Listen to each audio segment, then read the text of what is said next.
everybody. Welcome back to The Deep Dive. Today we're going to be talking about the marketing assistance for specialty crop payments. You might know them as MASC payments, and we have got the inside scoop straight from the USDA. Yeah, so we're looking at USDA notice that was issued today, actually January 17, 2025. It's called Notice MSC2, and it lays out exactly how these payments are going to work. And you're not going to believe this. The first payments are being processed today. Oh, wow. So they're really not wasting any time, huh? So for those who need a quick refresher on this, what exactly is MASC? Yeah, so MASC is a program that's designed to help specialty crop producers expand their markets. So that includes both domestic markets here in the U.S. and overseas. And the application deadline for this was January 10th. And USDA is really moving quickly to get these payments out to producers. Okay, so they're moving quickly, but the payments are being issued based on preliminary data, right? That's right. So this first payment is really more like an initial payment. And then USDA will be making a final payment later on once they've had a chance to really dig into all of the application data. So why do they do it that way? Well, they know that a lot of specialty crop producers are facing higher costs right now. And they want to get some financial relief out there to those producers as quickly as possible. Makes sense. So what kind of payment amounts are we looking at here? Well, the payment that you receive is going to be a percentage of your sales. Yeah. And the percentage varies a little bit depending on how much you sold. Oh, But, the USDA has designed it so that smaller farms generally get a slightly higher percentage. So, it's a way to make sure that everyone gets the support they need. okay. Is there a limit on how much anyone can get, though? Yeah, absolutely. There's a cap of $900,000 per person or legal entity. Okay. So they're really trying to make sure that, the benefits are spread as widely as possible. So how do they actually determine how much each person gets? I mean, there's a lot of factors that play into this, right? Yeah, you're right. There are a few moving parts here. So on top of those sales percentages that we talked about, there's also something called a national payment factor. And that's currently set at 60%. And that might sound a little bit technical, but it's really just a way for USDA to fine-tune the payments and make sure that they stay within their budget for the program. And what is that budget? Well, it's $2.65 billion. Wow. Yeah. So there's a lot of money on the table. Yeah. And to make sure that everything runs smoothly and efficiently, USDA has actually put in place a pretty sophisticated automated system. So it's not just like people sitting around with calculators? No, definitely not. It's all done through this web-based system. And this system can check to see if someone's eligible for the program. It can calculate the payment amount. And it can even look for any potential overpayments or identify reasons why a payment might need to be adjusted. And it's all done automatically with checks and balances built right in. That's pretty amazing. Does the system run all the time? Pretty much, yeah. So any applications that are approved during the day Mm. or, any changes that are made in the system, they're all processed each night automatically. So they're really moving quickly on this. Wow. So we've got this system working away in the background, but what about the folks at the local USDA office? What role do they play in all of this? Oh, they're definitely involved. The county offices are actually the ones who go in and certify those payments in the system. But it's not just about, blindly approving everything. So they're like a second set of eyes, making sure everything's on the up and up. Exactly. They review the amounts to make sure they seem reasonable. And if they have any questions or see something that doesn't look right, they hold off on certifying the payment. Okay, that makes sense. So what happens if there is a problem? Well, they go back to the original application and check the sales information to see if anything needs to be corrected. And once that happens, the system will automatically recalculate the payment, and it'll get processed that night. So even with all this automation, there's still that human element involved. Absolutely. And that's really important because, ultimately we're talking about people's livelihoods here. This isn't just about numbers on a screen.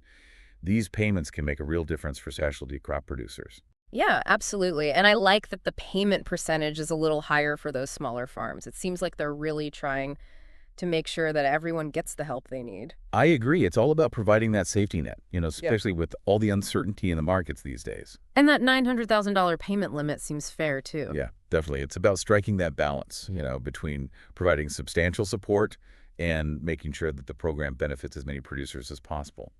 And speaking of benefits, this MASC program has a $2.65 billion budget, so it has the potential to make a pretty big difference. But you mentioned earlier that this initial payment is just that initial, so what happens next? Well, after this first round of payments goes out, USDA will be taking a closer look at all the application data. So they'll be looking at, things like the total costs, how many producers applied, all those different factors. So the amount that producers get now might not be the final amount. That's right. USDA will use all of that data to come up with what they call a final payment factor. So it's possible the payments could go up or they could go down a little bit.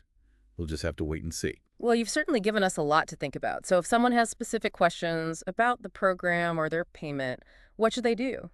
Well, USDA has set up some really clear contact points for different types of questions.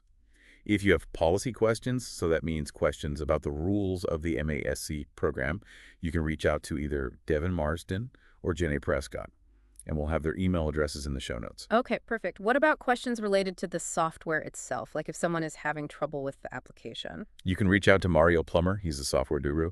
And then lastly, for any questions about the payment software, the system that actually sends out the payments, the contact person, is Tina Nemec. Awesome. We'll be sure to include all of that contact info in the show notes.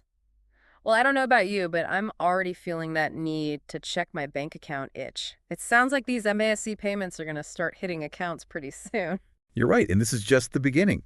Things could shift a bit once USDA releases that final payment factor. So staying informed is going to be key for producers. What are some things that they should be keeping an eye on as this all unfolds? Well, that's a great question, and that's exactly what we're going to be talking about in the final part of our deep dive. We'll be back after a very short break to discuss the potential long-term impact of these payments and what opportunities this might open up for specialty crop producers. All right, so we're back and ready to wrap up our deep dive into these MASC payments. We've talked about the details of the program, but now I'm curious about the bigger picture. What does this all mean for the specialty crop market in the long run? Well, let's imagine for a moment that you're a specialty crop producer and you just received that initial MASC payment. What could you do with that extra money? Maybe you could cover some of those rising fertilizer costs or invest in some new equipment. Maybe it gives you a little bit of breathing room to try out a new marketing strategy. Yeah, it's like a sudden cash infusion that could really make a difference for your business. Exactly. And as those individual producers start to feel the impact, the benefits can really start to ripple outwards. Maybe they hire an extra worker or they buy more supplies from local businesses. It's like a chain reaction, almost boosting the entire economy. Right. And as producers feel more financially secure, they're also more likely to take risks and innovate. Maybe they decide to experiment with a new variety of specialty crop or try out a different processing technique. So these payments aren't just about helping producers stay afloat. They're about encouraging them to grow and try new things. I think that's a really important point. Yeah. This program has the potential to be a real catalyst for change in the specialty crop industry. We could see all sorts of new products, new markets, new ways of doing business. It's exciting. That is exciting, and a stronger specialty crop sector benefits everyone, right? Absolutely. It means more choices for consumers, more opportunities for rural communities, and a more robust and diverse agricultural landscape overall. So what's the main takeaway here for our listeners? The specialty crop producers who have been with us for this entire deep dive, what's the one piece of advice you would give them? Stay informed and be proactive. The situation is still evolving, as USDA analyzes all that data and determines the final payment amounts. But more importantly, be ready to seize the opportunities that these MASC payments can unlock.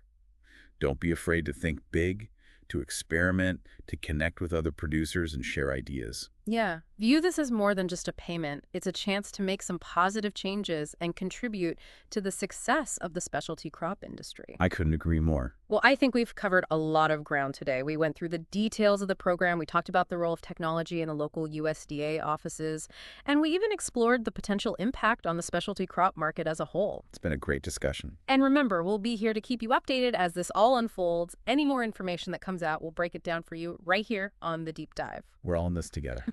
So to all you specialty crop producers out there, good luck and happy farming.